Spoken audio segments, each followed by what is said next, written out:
Dear friends, welcome to Studygram portal. Studygram portal पर आपका स्वागत है। यहाँ पर हम लोग बिहार लोक सेवा आयोग के परीक्षा पैटर्न को देखेंगे। इसका सिलेबस क्या है। इसमें कुल 3 स्टेज होते हैं, प्री, मेंस और इंटरव्यू। प्री में कुल 150 क्वेश्चन होते हैं जो कि मल्टीपल चॉइस क्वेश्चन। यहाँ एक क्वेश्चन में कुल 5 ऑप्शन दिए गए हैं और एक ऑप्शन इसका सही होता है। इसके मार्क्स फाइनल मेरिट लिस्ट में जोड़े नहीं जाते हैं। मेंस जो होता है वो 900 मार्क्स का होता है। इसमें एक पेपर 100 मार्क्स का हिंदी का होता है जो सिर्फ क्वालिफाइंग होता है, यह मेरिट में नहीं जोड़ा जाता है। और तीसरा स्टेज इंटरव्यू का होता है। यह 120 मार्क्स का होता है। इसका मार्क्स फाइनल मेरिट लिस्ट में जोड़ा जाएगा। मेंस में कुल 3 पेपर देने होते हैं, जिसमें जीएस फर्स्ट यानी जनरल स्टडीज फर्स्ट जो 300 मार्क्स का होगा, जनरल स्टडीज सेकेंड 300 मार्क्स का, और ऑप्शनल एक पेपर होगा जिसमें 300 मार्क्स का होता है। अब देख लेते हैं जीएस फर्स्ट में कुल 3 सेक्शंस दिए गए हैं और इन तीनों सेक्शंस को मिलाकर कुल हमें 15 क्वेश्चन दिए गए होते हैं। और यह 15 क्वेश्चन सेक्शन फर्स्ट में 6 क्वेश्चन दिए गए हैं जो कि हिस्ट्री से रिलेटेड होंगे, आर्ट एंड कल्चर से होगा, जिसमें हमें 3 क्वेश्चन करना होता है और एक क्वेश्चन 38 मार्क्स का होता है। सेकंड सेक्शन जो है इसमें 5 क्वेश्चन दिए गए होते हैं। इसमें से हमें कुल 3 क्वेश्चन करना अनिवार्य है। इसमें भी एक क्वेश्चन 38 मार्क्स का होता है। जो थर्ड सेक्शन है यह स्टेटिस्टिक्स का होता है। यहाँ पर कुल 4 क्वेश्चन दिया गया होता है। इन 4 क्वेश्चन में हमें 2 क्वेश्चन करने अनिवार्य हैं और यह 36 नंबर का एक क्वेश्चन यानी 72 नंबर का स्टेटिस्टिक्स होता है। यानी 15 क्वेश्चन में हमें कुल 8 क्वेश्चन करने अनिवार्य हैं। इसी तरह से जीएस सेकंड भी 300 मार्क्स का है और 3 सेक्शंस यहाँ भी दिए गए हैं, लेकिन जीएस फर्स्ट में 15 क्वेश्चन दिए जाते हैं, यहाँ 12 क्वेश्चन दिए जाते हैं। इन 12 क्वेश्चन में हमें 8 क्वेश्चन करने अनिवार्य हैं। पहले सेक्शन में 4 क्वेश्चन दिया गया है जहां पे 3 क्वेश्चन हमें करना है, एक क्वेश्चन 38 मार्क्स का। और सेकंड सेक्शन में 4 क्वेश्चन दिया गया है, यहाँ पे 3 क्वेश्चन करना है, 38 मार्क्स का एक क्वेश्चन। और थर्ड सेक्शन में 4 क्वेश्चन दिया गया है और 2 क्वेश्चन करना अनिवार्य है। इस तरह से हमें 12 क्वेश्चन में 8 क्वेश्चन करना होता है। सेम ऑप्शनल 300 मार्क्स का, यहाँ पर 2 सेक्शन दिया गया होता है, कुल 12 क्वेश्चन होंगे और एक सेक्शन में 6 क्वेश्चन, एक सेक्शन में 6 क्वेश्चन, यानी प्रत्येक सेक्शन से हमें 3-3 क्वेश्चन करते हुए कुल 6 क्वेश्चन करने अनिवार्य हैं जो कि 300 मार्क्स का होता है। एक क्वेश्चन 50 मार्क्स का। अब आइए देख लेते हैं जीएस फर्स्ट थोड़ा सा डिटेल में।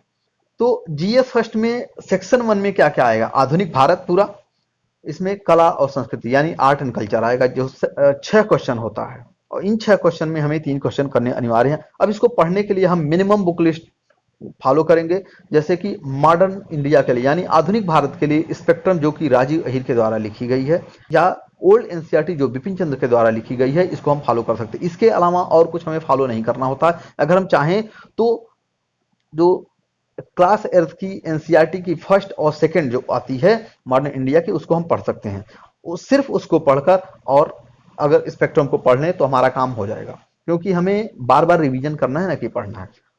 जो आर्ट एंड कल्चर है वह फाइन आर्ट के बुक से हम पढ़ सकते हैं, या नितिन सिंघानिया का जो इसमें सिलेबस में दिया गया है, जो आर्ट्स के क्वेश्चन है, सिलेबस को देखकर हम उसको कर सकते हैं।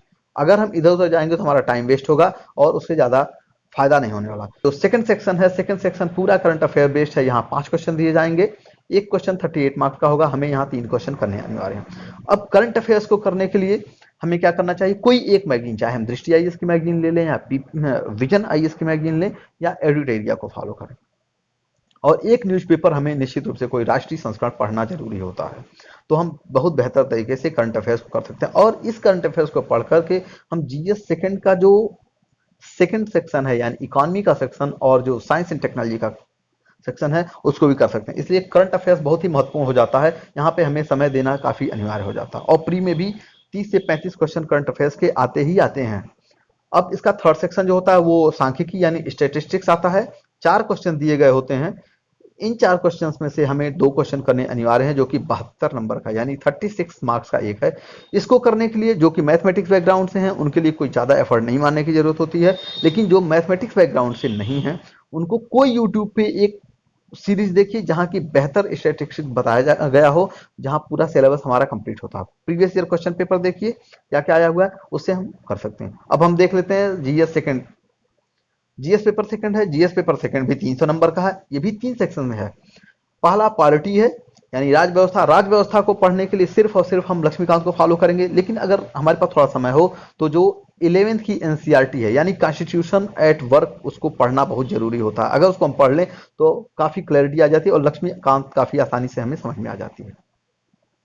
सेकंड सेक्शन में इकोनॉमी और ज्योग्राफी से क्वेश्चन आएंगे, यहां से भी 4 क्वेश्चन, पॉलिटी से भी 4 क्वेश्चन होते हैं, तो हमें 3-3 क्वेश्चन यहां से करने अनिवार्य हैं।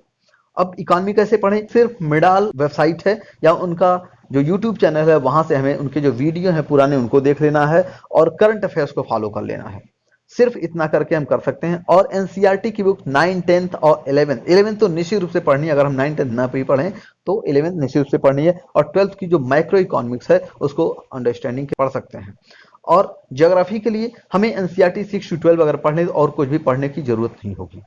थर्ड सेक्शन यहाँ पर साइंस एंड टेक्नोलॉजी यहाँ है। अब साइंस एंड टेक्नोलॉजी का रोल और इम्पैक्ट हमें पढ़ना है। यहाँ से काफी अप्लाइड क्वेश्चन आते हैं। ये हमारा करंट अफेयर्स मैगजीन से हो जाएगा। और हमें जो बेसिक अंडरस्टैंडिंग है उसके लिए एनसीईआरटी जो 6 से लेकर 10th तक की बुक है उसको पढ़ना जरूरी होता है।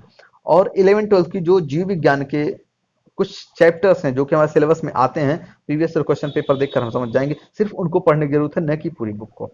अब हम नोट देख लें कि हम तैयारी इजिली कैसे कर, तो इससे होता क्या है कि जब हम पढ़ने बैठते हैं तो हमें ये तुरंत पता लग जाता है कि ये ऐसा क्वेश्चन आया हुआ था और यही क्वेश्चन आया हुआ था, तो उस पर हमारा एम्फेसिस ज्यादा होता है। और लिखना बहुत जरूरी है। हमने जैसे एक टॉपिक पढ़ा, जैसे हमने अगर 1857 की क्रांति पढ़ी है, चाहे वो एनसीईआरटी से पढ़ी है या फिर स्पेक्ट्रम से पढ़ी है, तो उसको लिखना बहुत जरूरी है। एक क्वेश्चन के रूप में हम प्रीवियस क्वेश्चन देख लें क्या क्या आया हुआ है, उसको अपने रूप में 1 बार 2 बार 3 बार 4 बार 5 बार हम लिखेंगे तो हमारा क्वेश्चन रिफाइन होता जाएगा। तो ये बहुत ही जरूरी है। और जो प्रीवियस क्वेश्चन पेपर है, यह जैसे कहा जाता है जो कोई दवा होती है या कैप्सूल होता है वह सुबह दोपहर शाम यानी टीडीएस लिया जाता है, तो टीडीएस हमें लेना चाहिए अगर हमें सिलेक्शन लेना है तो। और आंसर राइटिंग तो मस्ट है, निश्चित बगैर आंसर राइटिंग के कुछ होने वाला नहीं है। क्योंकि हम जो पढ़ें, मेरे हिसाब से हम जो एक बार पढ़ें उसी को एक बार हम लिख लें, फिर आगे जब थोड़ा एडवांस पढ़ेंगे तो उसको हम लिख लेंगे। तो अगर हम बार बार लिखते जाएंगे, जब हम लिखते हैं तो हमारा दिमाग काफी एक्टिव होता है। यूट्यूब वीडियो फॉलो करना है तो एडिटोरिया को फॉलो किया जा सकता है, वहां सकते हैं। सबसे पहले जब हम तैयारी करना शुरू करें तो सबसे पहले तो हमें पूरा सिलेबस याद होना चाहिए, यानी लाइन बाय लाइन एक एक वर्ड सिलेबस का हमें याद होना चाहिए। जो प्रीवियस ईयर क्वेश्चन पेपर है, चाहे वो प्री का हो चाहे वो मेंस का हो, एक एक क्वेश्चन हमें याद होना चाहिए कि कौन सा क्वेश्चन कब आया हुआ था। कम एफर्ट में ज्यादा आउटकम मिल जाएगा। तो अगर वीडियो आपको अच्छा लगा हो तो वीडियो को लाइक करें, शेयर करें और सब्सक्राइब करें।